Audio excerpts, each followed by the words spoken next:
Des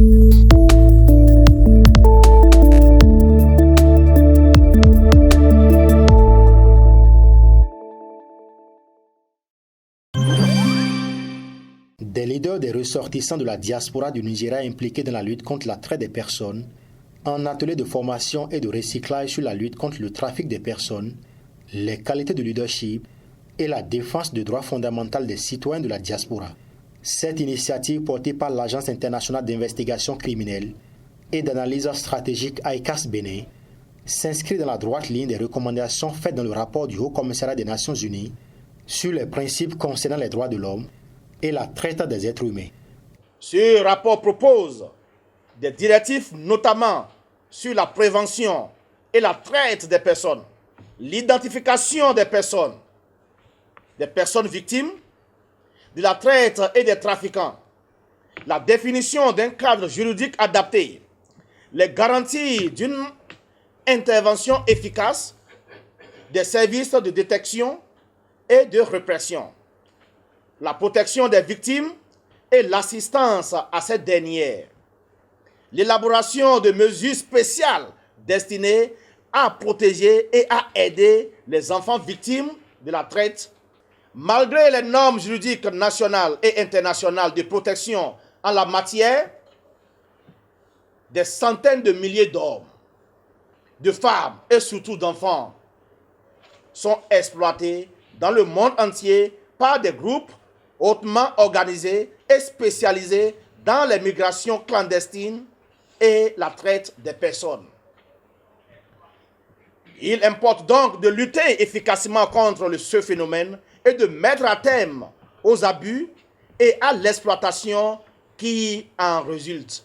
Selon des études réalisées par ICAS Bénin, la traite des êtres humains est une forme de crime organisé qui affecte de nombreux pays, d'où l'importance de cette communication de l'APM-ONG sur les concepts de traite des personnes, trafic illicite de migrants et les voies et moyens pour l'éradication de ce fléau. Tout ce que nous allons faire contre toutes les attentes, il y aura toujours le trafic des personnes ou le trafic illicite, mais il faut que nous trouvons autre solution. Et avec déjà, c'est un premier pas qu'il faut louer déjà, parce qu'ils vont sortir de là avec des actions concrètes. Qu'est-ce qu'il faut faire?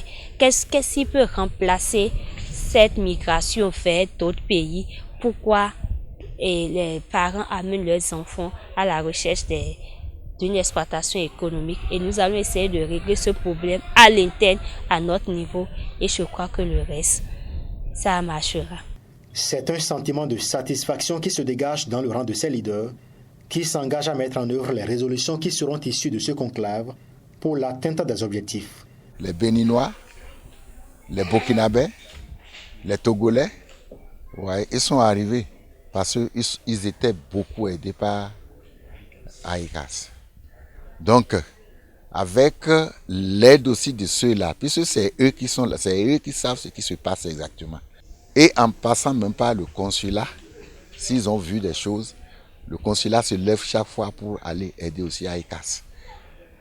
Donc, on soutient ICAS. Et là, à l'issue de cette formation, j'ai vu que là, j'ai encore eu des capacités et encore des valeurs, comment pouvoir traiter et aider encore nos jeunes, comment les rapatrier, ou bien comment faire savoir au gouvernement.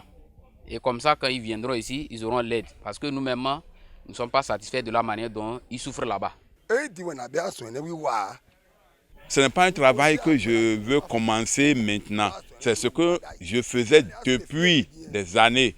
Et puis, les enfants là, on est en train de faire tout possible pour que ça cesse. Le trafic des enfants, nous ne voulons plus au Nigeria. On veut que ça cesse, finalement. Et si les enfants peuvent aller à l'école ou bien apprendre un métier, ce serait très bon.